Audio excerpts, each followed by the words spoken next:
This here is a tried and tested survival food that has kept alive sailors, settlers, soldiers and explorers throughout the ages. Hardtack. It is such a simple food that can last many months if not years. It's made with only 3 simple ingredients and has fueled people in this country since the beginning of European exploration and colonization. In this video, I want to look at this durable survival food and show you how you can cook it up in a traditional way using my bush oven in my hut. Hardtack is a simple combination of flour, salt and water, baked in an oven slowly so all the moisture is taken out of it. It can be packed and lasts for years, therefore a perfect survival food for expeditions. Hardtack goes back thousands of years. It's said ancient Egyptians carried bread for travel, and the Romans had a version called buccellatum. Medieval Europeans used something called biscuit, which was simply twice-baked bread. Even in the Crusades, we see King Richard sailed with what was called biscuit of muslin, which was a mixed grain compound of barley, bean flour and rye.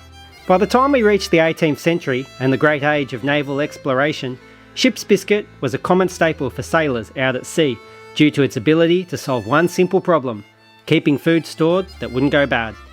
It's been stated that ship's biscuit was the fuel of empire expansion. So by the time the British came to Australia, ship's biscuit was well and truly in use as a standard naval ration. Explorers also used it, especially those early whalers and sealers. It was even used among the Anzacs in World War I and known as Anzac wafers. In fact, there are accounts of Anzac troops using these hardtack biscuits to write messages down on, since they were sturdy and hardy enough to do so.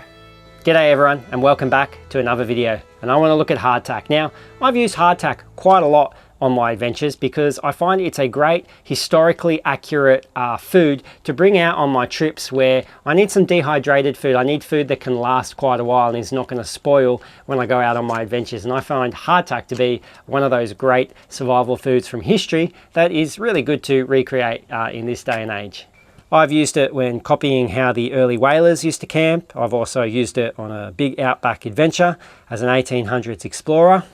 Now, hardtack goes by a variety of different names out there, and I was looking up at all the different names. I was amazed at how many there are. You know, there's hardtack, there's ship's biscuit, there's dog's biscuit, there's sheet iron. What else is there? There's a few other ones. Pilot bread, sea biscuit. You get the point. So quite a few different names for these biscuits. Now, there are a few other names as well that when you hear these names, you'll instantly have an idea of what some of the problems were when it came to hardtack, and one of those names is worm castles. As you can imagine, when they were stored in barrels, sometimes they could get contaminated with weevils and worms, and that was often a problem on ships when they stored hardtack. Yeah, the worms got into them, the weevils, the insects, the things like that. So worm castles was another name that they often went by. Now, a couple of other names that they also were known for: molar breakers, teeth dullers, sheet iron. As you can imagine, these things are rock hard. And herein lies the way you're meant to take hardtack. You really are not going to eat these things straight. As the name's molar breaker is going to suggest, you know, these can break your teeth. So what you want to do is usually you want to pour some water. Sometimes they'd use tea, billy tea. Other times they'd cook up a stew with some meat, and you'd soak your hardtack in there for a good 10 minutes or so. Let it really soak, let it sit, and then once it's soggy, it's a lot easier to eat. And because of this, it really is a perfect lightweight hiking meal. All you need to do is boil up some water, boil up your little soup or your stew, stick the hardtack in, and you've got a hearty meal for yourself right there. A meal that goes back thousands of years and is quite common with our own history here in Australia. And I want to look at some of the accounts from history that I found mentioning hardtack.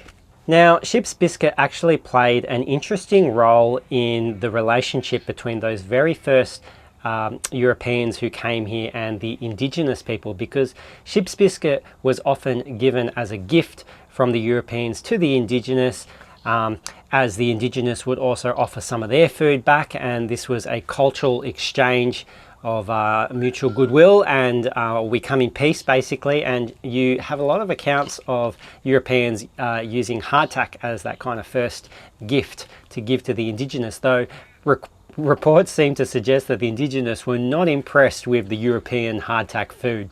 In a recording of an account of Captain James Cook meeting the Tharawal people, written by Archbishop Ullathorne, he writes this: Cook took out a bottle and drank, and gave them it to drink. They spat it out, salt water. It was their first taste of rum. Cook took some biscuit and ate it, and gave them some. They spat it out, something dry. It was old ship biscuit.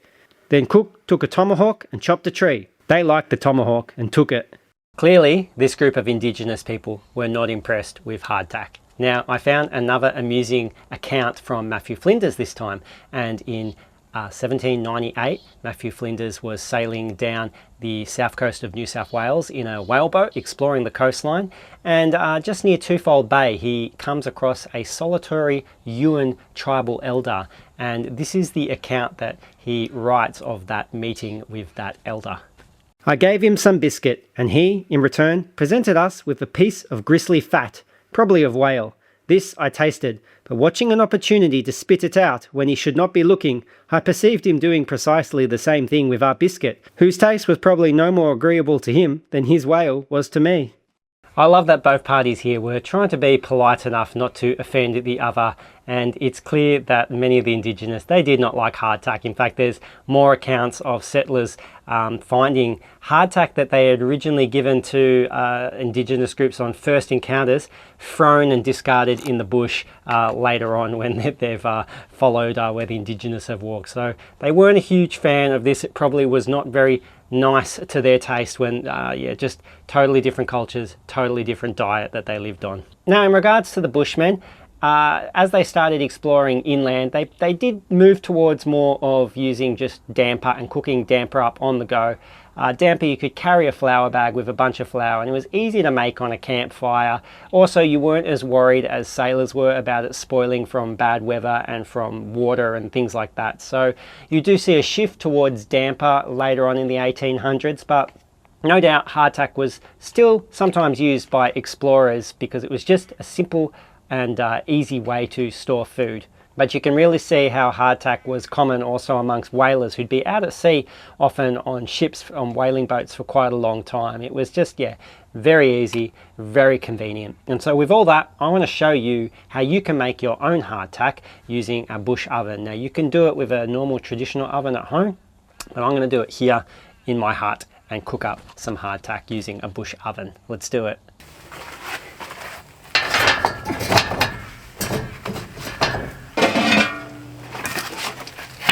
Alright, so I've made a little bush oven here that I can use to make hardtack. Now, when they were making hardtack, they would have done it in big industrial ovens that manufactured hardtack and sold them perhaps to the Navy and things like that, and were producing hardtack on a much larger scale. So this is a much smaller scale. Now, you could make hardtack in your normal oven, but I wanted to do it with, material that could have been around in the late 1700s or the 1800s with similar kind of metals and things like that. So this is my own little bush oven that I've made. So I've got an area I can put coals in at the bottom. I can put my hardtack on the rack here. I can put coals on top here as well for a bit of heat on both sides. And I also got this big metal plate here to kind of reflect some of that heat back to kind of cover it as an oven door. It's a very rough bush oven. Now, you would obviously need to get a fire going in here or somewhere else and shovel a bunch of coals in here to really get some good heat in there. Now, the big industrial ovens, they'd obviously have huge fires going and they would be shoveling coals into their ovens. I could get a fire going, but that's going to take a long time to get enough coals to be able to really make some good hardtack here. So I have another idea to get a heap of fantastic hot coals to cook my hardtack, and I'll show you that now.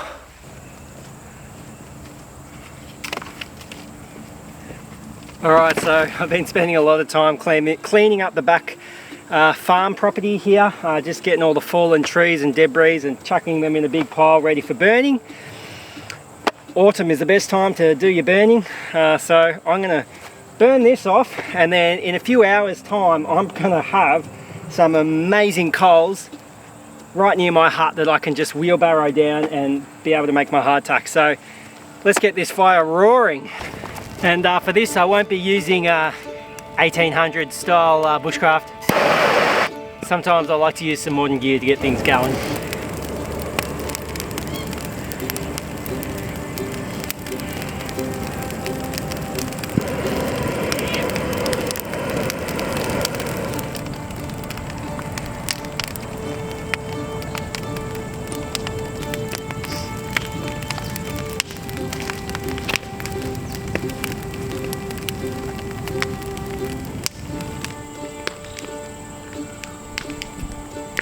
Rightio, it's time to get the hardtack ready. So basically I've got a bowl, a container here, I've got some flour in my flour bag, I've got some salt, and I've got water as well.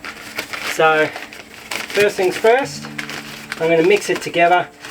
Basically I'm going to do a mixture of roughly 2 cups flour, 2 tablespoons of salt, and then and kind of 1 cup or half a cup of water, and mix it all in together and make a nice batch of dough, the same way you'd make a damper basically. So let's do that. A bit of flour there, here's my salt and my water.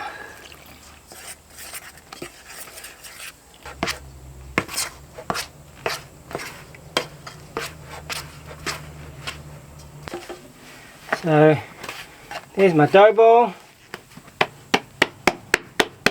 Knead that in. Basically you want a consistency which is not going to be so sticky, and that's how you know it's done. So now I can make a few biscuits out of this one.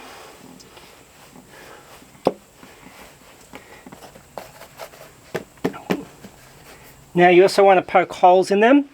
I'll use a rusty nail, and you want to make sure the holes go all the way through.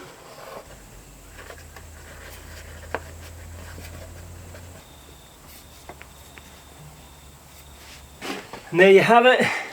There's my ship's biscuits ready to bake. Again, these are pretty rough looking ones, bush ones. The industrial way of making them in the big ovens, they probably had cutters that could cut them into perfect shapes, and you know, they probably also had you know, proper utensils to be able to put the holes in, as opposed to a rusty nail that I've used and a bit of wire. But you know, out in the bush you can make some ship's biscuit this way. So I'm going to get some coals going into this oven of mine now.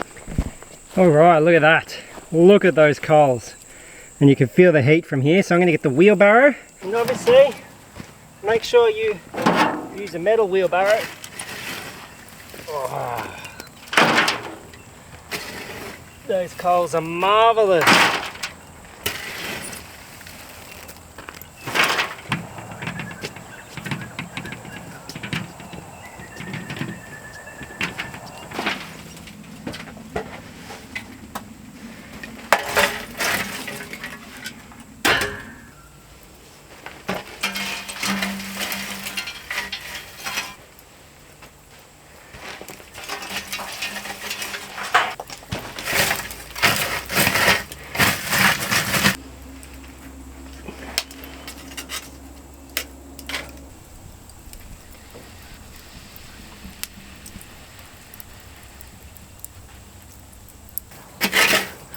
There we go. Might just flip them. Oh, they're looking good.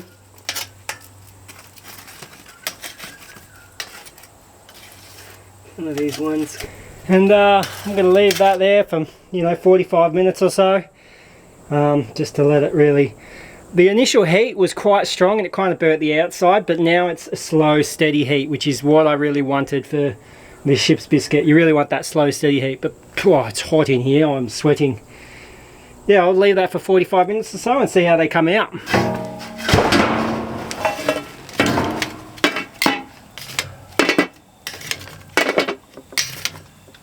So there you go. A couple of burnt ones at the back here. But these ones are good, and they're quite, you can already feel how hard they are. They go super hard, and that's obviously why you need to eat them, dip them in water.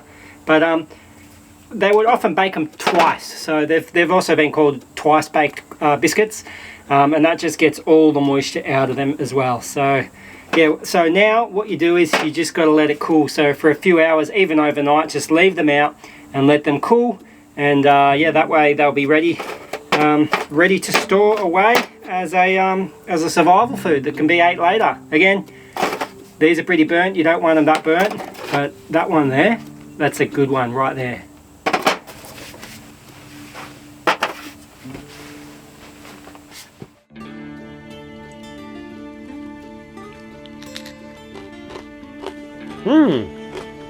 So after you've set your hardtack to dry overnight, it's good to go. It's ready to be dipped in some water, in some stew, in a billy tea, and make it a bit softer. It makes it easier to eat.